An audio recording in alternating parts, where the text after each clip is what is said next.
아멘. 오늘 2012년 수요 예배가 마지막 수요 예배예요. 알았어요? 그리고 오늘 우리가 사도행전 마지막으로 끝나는 날이에요. 그래서 오늘 참 의미 있는 날입니다. 우리가 지난주에 이제 사도 바울이 로마에 도착해서 그 유대인들을 만났어요. 유대인들 지도자들을 만났습니다. 그래서 그 유대인 지도자들이 바울이 네 사상을 좀 알고 싶다. 그리고 네가 속해 있는 그 파에 대해서 알고 싶다. 우리가 자세히 듣고 싶다. 그렇게 요청을 했어요. 그래서 날짜를 정했습니다. 사도 바울과 유대 지도자들이 날을 정했어요. 그러면 우리가 한번 집회를 갖자. 한번 집회를 가져서 모든 로마에 있는 유대인들을 가능하면 다 모아가지고 우리 집에서 말씀 사경회를 한번 갖자. 그래서 날짜를 정했습니다. 그 날을 정해가지고 바울이 거하는 집에 함께 모였어요. 여러분 이상하지요? 바울이 지금 죄인의 몸인데 어떻게 집에 거할 수 있나? 그것은 저 뒤에 가서 설명하기로 하고요. 이제 바울이 거하는 집에 모였습니다. 그래서 이제 말씀 사경회를 하는 거예요. 그래서 바울은 그 찾아온 사람들에게 아침부터 저녁까지 설교를 합니다. 아침부터 저녁까지 설교를 해요. 설교의 내용은 항상 그렇듯이 하나님 나라와 예수 그리스도였습니다. 여러분, 우리가 믿는 우리가 소속되어 있는 기독교 복음의 핵심은 뭐냐? 하나님 나라예요. 하나님 나라. 이 하나님 나라가 누구를 통해서? 예수 그리스도를 통해서 시작되었고, 그리고 예수 그리스도의 죽음과 부활을 통해서 확증되었고, 그리고 예수 그리스도의 재림으로 예수 그리스도를 통해서 시작된 하나님 나라가 완성된다. 이게 기독교 복음의 핵심입니다. 그래서 사도 바울이 아침부터 저녁까지 이 말씀을 전하는 거예요. 말씀 사경회를 하는 거죠. 그런데 바울이 전하는 하나님 나라와 유대인들이 기대해왔던 하나님 나라에 큰 차이가 있었어요. 큰 차이가 있었어요. 유대인들이 기대했던 하나님 나라는 민족적인 성향이 강해요. 민족적인 성향이 강하고 정치적인 성향이 강합니다. 그래서 뭐예요? 이 유대인 가운데에서 다윗의 후손 가운데에서 메시아가 나와가지고 이스라엘 민족이 억압과 압제 가운데 있는데 이스라엘을 통한 평화, 그것을 정치적으로 이룬다. 그것이 하나님 나라다. 그렇게 그들은 많이 알고 고대하고 기다리고 있었어요. 그러나 사도 바울이 전하는 하나님 나라는 그들이 생각하는 것하고 틀렸어요. 하나님 나라에서 사도 바울은 예수 그리스도의 삶과 그 인격을 뺄 수가 없었어요. 왜냐? 예수 그리스도의 인격과 삶을 통해서 보여주신 그 하나님의 통치와 하나님의 다스림, 그것이 하나님 나라였기 때문에 사도 바울은 하나님 나라에서 예수 그리스도의 인격과 삶을 뺄 수가 없었어요. 그래서 사도 바울은 예수님이 누구냐? 너희들이 유대인 잘 알고 있는 모세의 율법과 선지자들, 즉 구약 성경의 그리스도에 대한 예언과 약속을 성취하시는 분이시다. 너희들이 그렇게 존경하는 모세, 너희들이 그렇게 소중히 여기는 율법, 그 선지자들의 예언과 약속을 이 땅에 성취하신 분이 바로 예수님이다. 이것이 바로 사도 바울이 전하는 복음의 핵심인 하나님 나라와 예수 그리스도였어요. 그런데 이러한 복음의 핵심을 유대인들은 받아들이기가 쉽지 않죠. 그래서 로마서에 보면은 유대인들에게 있어서 복음은 미련한 것이에요. 복음은 미련한 거예요. 믿지 못하는 거예요. 부끄러운 거예요. 유대인들에게 있어서 복음은 부끄러운 거예요. 예수 그리스도는 부끄러운 거예요. 왜 그래요? 유대인들의 율법으로 하자면 저 십자가라는 나무에 달려 죽은 사람은 메시아가 아니고 그리스도가 아니고 하나님께 저주받은 사람이에요. 그러니까 그들은 부끄러운 거죠. 하나님의 저주받은 예수님을 메시아라고 그리스도라고 고백하는 것은 부끄러운 일이에요.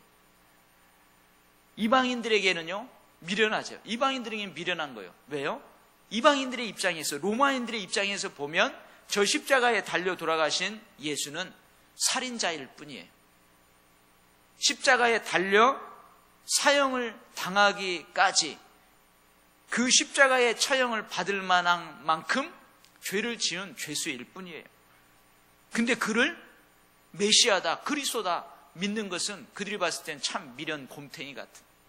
그래서 로마서에 보면은 이방인들에게는 미련한 것이고 유대인들에게는 받아들이기 참 어려운 것이에요. 그래서 유대인들이 받아들이지 않는 거예요. 그들의 입장에서 하나님 나라는 아직 오지 않았기 때문에 그래요. 하나님 나라가 이 땅에 왔다면 로마의 압제로부터 자기들이 해방이 되었어야 되거든요. 이 압제와 이 고난 가운데에서 해방이 되어야 될 거예요. 그러니 하나님 나라를 위한 메시아도 그들에게는 아직 오지 않은 것입니다. 한번 생각을 해보세요. 아침부터 저녁까지 이 복음 전파에 최선을 다하는 사도 바울을 한번 생각해 보세요.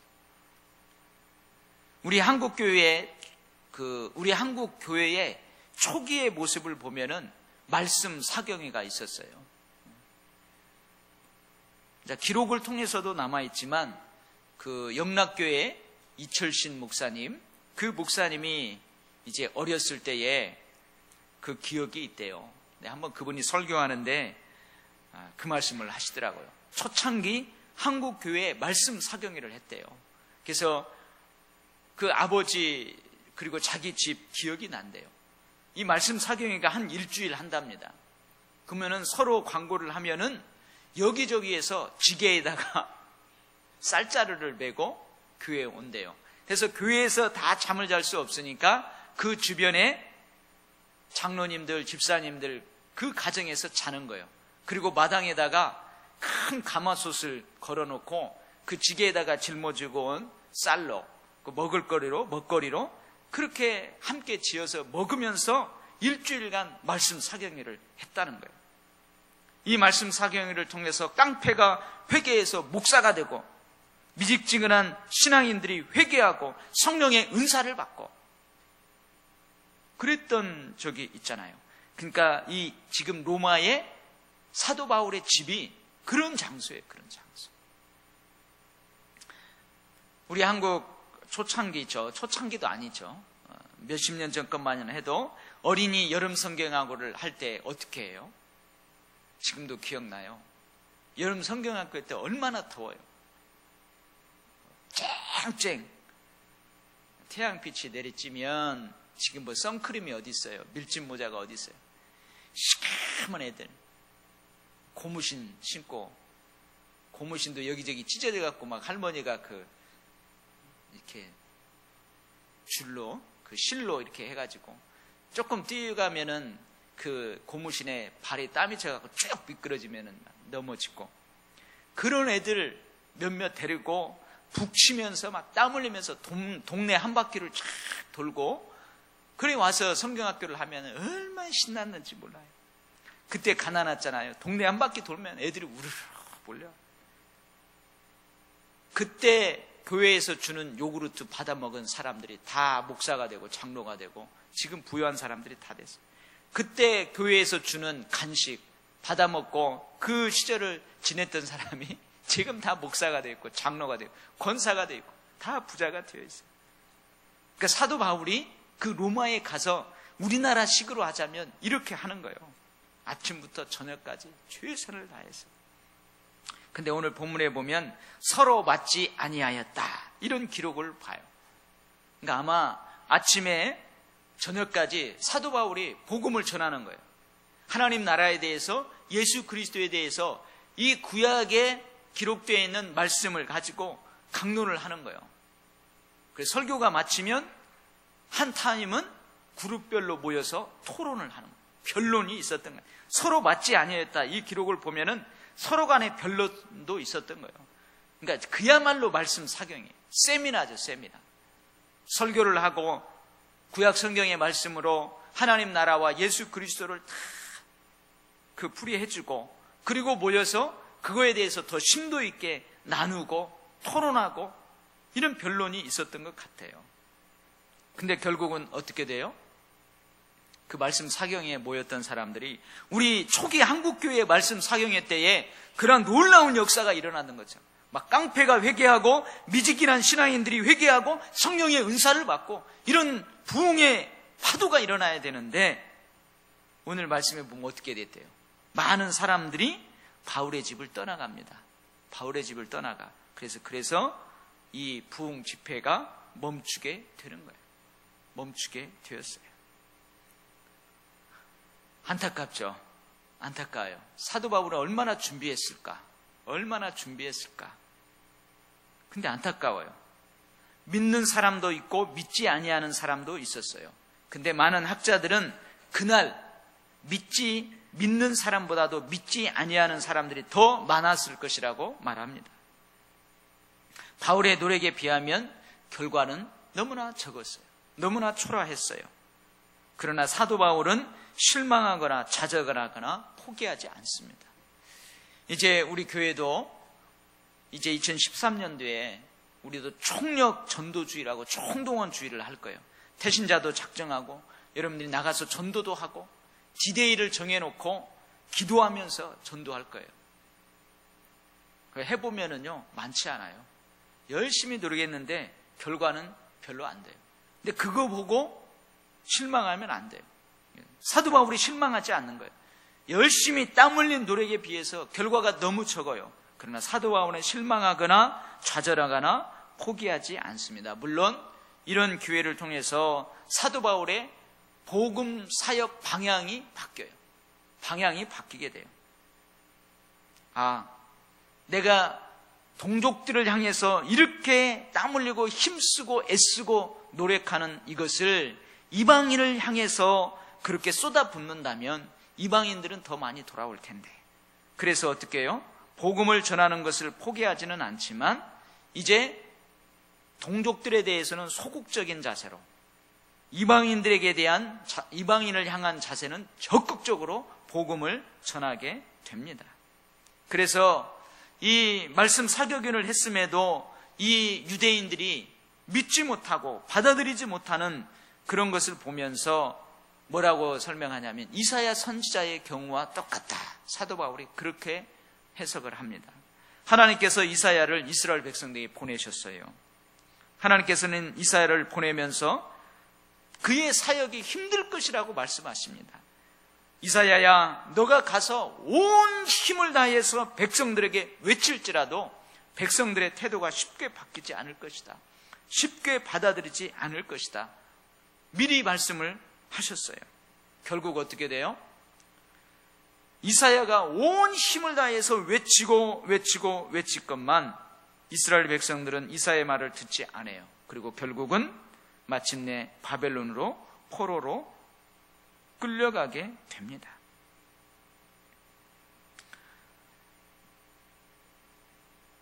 여러분, 복음을 전할 때에 자신이 죄인이라고 생각하는 사람들은 복음을 전하면 쉽게 받아들여요. 자신이 죄인이 아니라고 생각하는 사람들에게 가서 당신 죄인입니다. 당신 때문에 예수님이 돌아가셨습니다. 무슨 소리냐고 잘 받아들이지 않아요. 힘이 들어요. 어느 정도 삶에서 지쳐있는 사람들, 뭔가 위로가 필요한 사람들, 뭔가 탈출구가, 소망이 필요한 사람들, 그런 사람들에게 가서 복음을 전하면 쉽게 받아들여요. 그러나 딱딱하게 굳게 닫혀진 사람들에게 다가가는 것은 힘들어요. 낭패를 당할 수 있어요.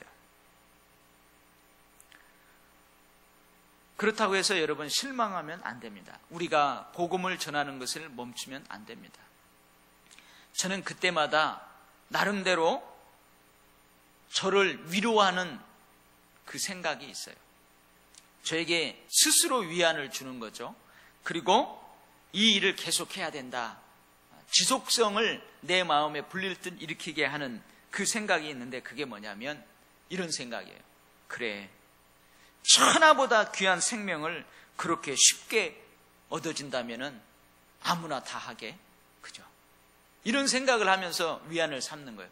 여러분, 천하보다 귀한 생명입니다. 귀한 그 생명이 그렇게 쉽게 얻어지겠어요? 어렵죠. 몇백 번을 가야 되고 몇백 번의 정성을 쏟아야 되고, 그래도 그 천하보다 귀한 생명이 얻어질까 말까 해요. 그런 생각으로 위안을 삼아요. 계속해야 되겠다. 천하보다 귀한 생명을 얻으려면 천하보다 더 귀한 것들을 거기다가 섬김으로 드려야 돼. 그래야 그 사람들을 얻을 수 있어요. 아니, 그렇게 해도 그 사람들 참 얻기가 힘이 듭니다. 하나님의 구원의 복음은 먼저 이스라엘 백성들에게 제시가 되었어요. 그러나 이스라엘 백성들은 예수 그리스도를 거부하였습니다. 결국 복음은 이방인들에게 받아들여지게 되었고 이방인들에게 편만하게 전파되어 갔습니다. 저는 오늘 사도행전 28장 마지막 부분을 읽으면서 아마 여러분도 궁금한 게 하나 있을 거예요. 뭐가 궁금한가요? 로마에서의 사도 바울의 행적이 궁금하지 않아요? 오늘 보면은 그냥 딱 끝나버렸어요. 바울은 온 이태를, 그러니까 만 2년을 자기 셋집에서 머물면서 자기에게 오는 사람을 다 영접하고 하나님의 나라를 전파하며 주 예수 그리스도에 대한 모든 것을 담대하게 거침없이 가르치더라. 그리고 어떻게 됐어요? 궁금하죠? 사도 바울이 몇 년이나 더 살았을까요? 사도 바울은 재판에 서게 됐을까요? 재판에서 무죄로 판결됐을까요? 아니면은 사형 선고를 받고 사형을 당했을까요? 너무너무 궁금해요. 근데 사도행전은 그냥 궁금증으로 남겨놓습니다. 궁금증으로 남겨놔요. 오늘 본문에 보면은 사도 바울은 2년 동안 로마에 머물렀어요. 근데 이 로마에 머물른 집이 셋집이라고 돼 있어요. 셋집이. 그러니까 월세를 내고 있는 집이거나 아니면 전세로 있는 집이에요. 그럼 돈을 어디서 났을까? 많은 학자들이 그 빌립보 교인들이, 그 서신서에 보면 빌립보 교인들이 이 사도 바울이 로마에 그렇게 지내고 있다는 사실을 알고 선교 헌금을 걷어서 보냅니다. 그래서 나중에 사도 바울이 빌립보 교인들에게 그거에 대해서 감사하는 편지를 쓰게 돼요. 그래서 많은 사람들이 아마 그 세를 얻을 수 있는 그 돈이 어디에서 났을까? 바울이 소아시아 지역에서 교회를 세우고 복음을 전했던 그 사람들이 사도 바울의 그 복음사에게 소식을 듣고 헌금을 해서 보냈다. 그렇게들 많이 말합니다. 그래서 2년 동안 그 집에 있었어요. 근데 이상하잖아요. 아직 사도 바울의 재판이 끝난 거 아니에요. 사도 바울은 죄수입니다. 그런데 어떻게 그 셋집에서 그렇게 자유스럽게 지낼 수 있었을까? 그것은 뭐 때문에 그러느냐? 16절 때문에 그래요. 사도 바울이 셋집에 머물렀지만 항상 누가 따라다녀요? 로마의 군인이 한 명이 항상 사도 바울 주위에 있어요. 2년 동안 재판으로부터 자유하지 못했다는 말이에요. 근데 많은 학자들은 바울에 대한 재판이 2년 동안이나 열리지 않고 연기되었거나 판결이 지연된 이유를 이렇게 설명을 해요. 어떻게 설명하냐면 이 로마법에는요, 고소한 지 18개월이 지나도록 그 고소한 사람이 법정에 나타나지 않게 되면 결석 재판으로 진행한다고 합니다. 우리나라도 그런 것 같아요. 만약에 고소장이 나에게 왔어요. 뭐 때문에 왔어? 근데 내가 그 고소장을 받고 언제까지 법원에 출두하시오 그랬는데 내가 가지 아니하면 그냥 판사가 결석 재판으로 그냥 재판을 하는 거예요. 이게 판사가 어떤 판결을 내려도 나는 괜찮습니다. 그런 의미가 있대요. 근데 18개월 로마법에 의하면 그 당시, 그러니까 18개월이 지나도록 누가 안 나탔다는 거예요? 고소한 유대인들이 그 로마의 법정에 안 나타난 거예요. 그러면 왜 유대인들이 약 2년 동안 고소를 해놓고도 나타나지 않았을까? 우리가 쭉 사도 바울의 재판 과정을 봤지만 뭘 못 찾아내는 거예요? 구체적인 증거를 제시하지를 못하는 거예요. 그러니까 로마 법정에서 총독들도 아그리빠 왕도 다 죄가 없다, 다 그렇게 심증을 갖고 있는 거죠. 근데 만약에 자칫 잘못하면은 구체적인 증거를 제시하지 못하면 이 로마의 재판관들이 뭐라고 하느냐, 너희들 저 사람에 대해서 정확한 구체적인 증거를 제시하지 못하면서도 저 사람을 고소한 것은 너희들이 의도적으로 저 사람을 괴롭히기 위해서 그런 거 아니냐? 재판관들이 이렇게 여긴다는 거예요. 그렇게 여기면 오히려 자기들이 고소한 그 사람이 형을 받는 게 아니고 고소한 사람들이 그 대가를 당하게 되어 있다는 거예요. 그 대가를 지불하게 되어 있다는 거예요. 그래서 많은 학자들은 재판에 불리하니까 고소를 했던 유대인들이 법정에 나타나지 않았다는 거예요. 2년여 동안 나타나지 않았다는 거예요. 그래서 결국 결석 재판을 사도 바울이 하게 되는데 그 재판의 근거를 뭘 가지고 하느냐, 베스토 총독이 가지고 왔던 그 사도 바울의 지금까지 있었던 그 죄목에 대한 그 공문 문서가 있을 거 아니에요. 근데 여러분들 살펴보았지만 벨릭스, 베스토, 아그리빠 왕 다 바울에 대해서 무죄라고 다 공문에 쓰는 거예요. 그리고 그 군대 장관 백부장하고 그 알렉산드리아호 배를 타고 이 로마에 오기까지 그 사도 바울의 행위, 사도 바울의 그 태도, 그런 것들을 다 썼을 거 아니에요. 그걸 보고 재판을 합니다. 그래서 사도 바울이 결국은 무죄 판결을 받아서 석방되었을 것이다, 이렇게 많이들 생각을 합니다. 그리고 로마 당국은 사도 바울의 선교 행위를 막지 않습니다. 방해하지 않습니다. 그리고 더 나아가서 많은 학자들은 이렇게 해요. 그래서 이제 사도 바울이 로마에서 무죄로 판결을 받았어요. 그래서 로마에서 사역을 하다가 이 로마에서 보면은 사도 바울이 어디를 가냐? 서머나 가나? 아니, 서머나인가? 스페인, 서머나가 아니고 그 뭔데요? 아무튼 스페인이에요. 스페인에 이게 갔다 왔다는 흔적이 보여요. 그래서 많은 학자들은 무죄 판결을 받고 이제 스페인에 갔다. 근데 갔다 와서 다시 잡혀가지고 사형을 당했다, 이렇게 이제 주장하고 말하는 학자들도 없지 않아 있어요. 어쨌든 오늘 본문 마지막 부분은 너무나도 간략하고 미지근하게 끝나요. 좀 실망스러워요. 좀 실망스러워. 뭔가 좀 로마가 발칵 뒤집혔다든지, 로마의 그때 당시 황제가 사도 바울의 복음 사역을 통하여서 예수 믿어가지고 그 로마라는 도시가 다 복음화됐다든지, 이러한 걸로 이렇게 맞춰지면은 이게 뿌듯할 텐데 미직지근하니 끝나요. 너무도 간략하게 끝나요. 근데 하나님의 나라를 전파하며 주 예수 그리스도에 관한 모든 것을 담대하게 거침없이 가르치더라, 이 마지막 이 31절 말씀에는요, 가만히 묵상해 보면은 계속해서 복음이 이방인들에게 편만하게 되어 간다는 원대한 소망이 거기에 은은하게 배어 있어요. 사도 바울을 통해서 그 당시 세계의 중심지라고 할 수 있는 로마의 복음이 전파되기 시작했습니다. 믿는 사람도 있지만 믿지 않는 사람도 있습니다. 수고한 만큼, 땀 흘린 만큼 복음 전파의 결과는 미미합니다. 그럼에도 복음은 로마와 전 세계에 퍼져나가게 될 것이라는 소망으로 사도행전을 끝맺고 있는 거예요. 하나님의 나라와 주 예수 그리스도의 모든 것을 담대하게 거침없이 가르치더라. 그 말에 이러한 소망들이 담겨져 있는 거예요.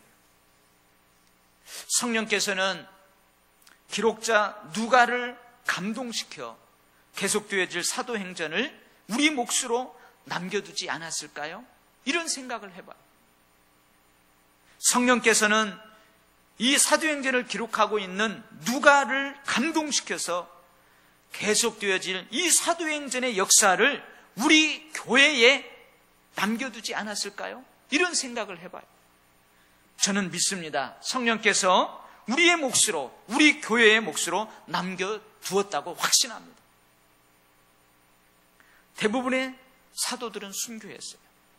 12명의 사도들의 그 이후의 말년의 삶에 대한 전승을 보면 다 순교했어요. 그 중에서 베드로는 십자가에 예수님처럼 못 박혀 마지막 순교를 당했다고 그러잖아요. 근데 자기가 큰 소리 쳤지만 예수님을 배반하고 예수님을 떠났던 그것 때문에 내가 어찌 나의 그리스도 그 주님처럼 저 십자가에 못 박혀 죽을 수 있겠느냐. 나는 거꾸로 못 박혀 죽겠다. 그런 전승이 있어요. 많은 대부분의 사도들이 순교했습니다. 예수 그리스도의 십자가의 부활, 그리고 그런 예수님으로부터 복음 전파의 사명을 위임받은 사도들의 순교로 교회가 세워졌어요. 이 교회가 그렇게 세워진 거예요. 지금 세계 곳곳에, 지구촌 곳곳에 세워져 있는 교회가, 그렇게 교회가 세워졌어요. 우리 한국교회도 예외가 아니에요. 그 사도들의 순교 플러스 초창기에 이 한국에 들어와서 그 신앙을 지키기 위해서 피 흘렸던 많은 순교자들, 그 피로 교회가 세워졌습니다. 교회가, 우리 그리스도인들이 계속해서 담대하게 거침없이 복음을 전하지 않는다면 사도행전은 28장으로 그치는 것입니다. 멈춰버리는 거예요. 아, 나는 이제 구원받았어. 이제 하나님의 자녀가 되었어. 구원받은 하나님의 백성의 가장 큰 사명이 예배하는 것이라고 그랬지. 그래, 나는 주일 예배, 수요 예배, 금요 심야 예배, 새벽 기도, 그거 하는 걸로 족해. 거기에서 멈춰버리고 나아가서, 뛰쳐나가서 담대하게 거침없이 나를 구원했던, 내가 들었던 그 복음을 다시 은혜로 내가 전하지 않는다면 사도행전은 28장에서 그치는 것입니다. 그냥 멈추는 거예요. 교회가, 우리 그리스도인들이 복음을 담대하게 거침없이 가르치지 않고 배우지 않는다면 사도행전은 28장에서 끝이는 거예요. 우리는 잘 알고 있어요. 여러분, 사도행전을 쭉 28장까지 오면서 매 장마다 특징이 있었어요. 그게 뭐예요? 복음 전파 사역은 순탄치만은 않다는 거였어요. 반대가 있었습니다. 모함이 있었습니다. 핍박과 환난이 있었습니다. 사도행전에서 반대, 모함, 핍박, 환난을 빼면 거의 다 빠져버리는 거예요. 우리의 열정과 헌신에도 불구하고 받아들이는 사람보다 받아들이지 않는 사람들이 더 많을 수 있어요. 더 많을 수 있어요. 내 평생 그렇게 전도했는데도 한두 사람 전도하고, 아니 한 사람도 전도하지 못할 수도 있어요. 우리의 열정과 헌신에 비해 그 결과는 아주 미미할 수 있습니다. 그럼에도 불구하고 사도들이 그랬던 것처럼 우리가 담대하게 거침없이 사도들의 일을 계속한다면 사도행전은 결코 28장으로 끝나지 않습니다.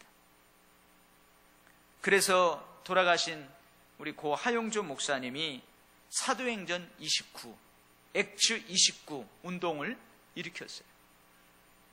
교회가 그렇게 안주하면 사도행전은 끝나버린다는 거예요.